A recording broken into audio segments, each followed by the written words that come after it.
नमस्कार, आप देख रहे हैं प्रेरणा संवाद। मैं हूं पल्लवी। आज के प्रमुख समाचारों पर एक नजर।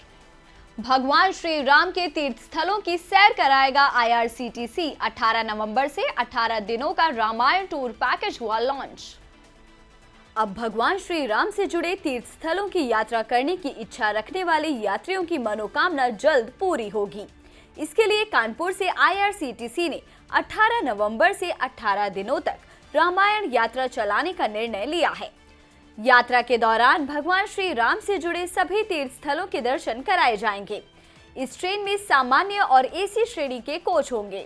यात्रा से जुड़ी जानकारी देते हुए आईआरसीटीसी ने बताया कि ट्रेन कानपुर सेंट्रल से चलेगी। यूपी में अब पर्यटकों को मिलेगा फूस की झोपड़ी में थारू संस्कृति से परिचित होने का अवसर। बहराइच में बनेगा पहला होम स्टे। बहराइच के थारू संस्कृति बहुल बर्दिया गांव में यूपी का पहला होम स्टे बनने जा रहा है, जहां फूस की झोपड़ी में पर्यटकों को अब भारत की थारू संस्कृति से परिचित होने का अवसर मिलेगा। इस दौरान पर्यटक थारू नृत्य व भोजन का स्वाद तो लेंगे ही, साथ ही उनके पारंपरिक उत्पाद भी खरीद सकेंगे। इस क्षेत्र में सांस्कृतिक रोजगार के अवसर में बढ़ोतरी के लिए सरकार अब ग्राम पर्यटन को बढ़ावा दे रही है, जिससे पर्यटक स्थानीय संस्कृति से परिचित होंगे और ग्रामीणों के लिए गांव में ही रोजगार के नए अवसर खुलेंगे। अलीगढ़ में किन्नरों के बीच छिड़ा धर्म युद्ध। एक समूह का आरोप कि हमें मुसलमान बनाना चाहता है किन्नरों का दूसरा गुट, लगाए जय श्री राम के नारे। अलीगढ़ में किन्नरों के एक समूह ने आरोप लगाया है कि उन पर किन्नरों का दूसरा समूह जबरन मतांतरित कर मुसलमान बनने के लिए दबाव बना रहा है। इस बात को लेकर दोनों पक्षों में पहले बहसबाजी हुई, फिर जमकर लाठी डंडे और पत्थर चले। इस दौरान हिंदू किन्नरों ने जय श्री राम के नारे भी लगाए। घटना की जानकारी मिलने पर पुलिस भी मौके पर पहुंच गई और दोनों पक्षों को शांत कराया। हिंदू पक्ष का आरोप था कि मुसलमान किन्नर उनके ऊपर जबरन मांस खाने और नमाज पढ़ने का दबाव बनाते हैं। वित्त वर्ष के पहले 4 महीनों में यूपी के निर्यात में 32% की बढ़ोतरी। अप्रैल से जुलाई में 60,577 करोड़ का माल भेजा बाहर।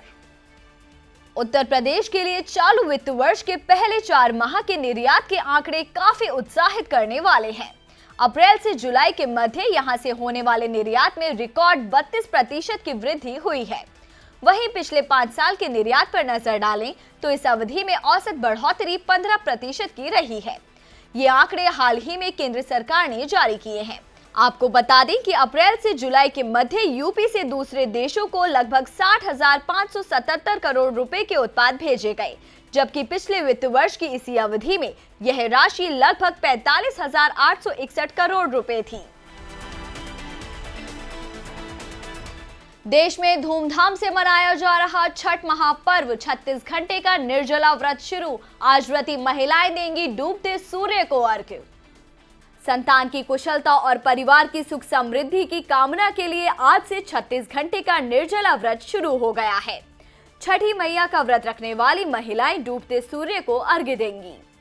छठ पर्व को लेकर वातावरण भक्तिमय है। घाटों पर छठ गीत बज रहे हैं, जो माहौल को और भी भावपूर्ण बना रहे हैं। आपको बता दें कि लोक आस्था का 4 दिवसीय छठ महापर्व शुक्रवार को नहाए खाए के साथ ही आरंभ हो गया था। सोमवार को उगते सूर्य को अर्घ्य देने के साथ ही इसका समापन हो जाएगा। अब एक नजर आज की प्रमुख सुर्खियों पर। राष्ट्र सेविका समिति की प्रमुख संचालिका शांता अक्का ने कहा, महिलाएं ही परिवार, समाज और देश की मूल आधार। आसुरी शक्तियों का सामना करने के लिए स्वयं की संपूर्ण शक्तियों को करना होगा जागृत। वैदिक आहार विज्ञान पढ़ाएगा इलाहाबाद विश्वविद्यालय। कहा, आयुर्वेद, वेदों और श्रीमद् भगवद गीता में वर्णित है आहार के प्रकार। यूपी के अंबेडकर नगर में 12 अंतर जनपदीय गौ तस्कर गिरफ्तार। आजमगढ़ और जौनपुर के रहने वाले हैं सभी आरोपी। 4 गौवंश और 3 वाहन बरामद। यूपी के संभल में गैंगरेप के दोषियों को 20-20 साल की सजा। कोर्ट ने दोनों पर लगाया 8-8 हजार का जुर्माना। पुलिस ने भेजा जेल। भारत में होगी C-295 सैन्य विमानों की मैन्युफैक्चरिंग। मेक इन इंडिया को मिलेगी मजबूती। आज के समाचारों में इतना ही। फिर लेकर आएंगे कुछ नए समाचार। तब तक के लिए नमस्कार।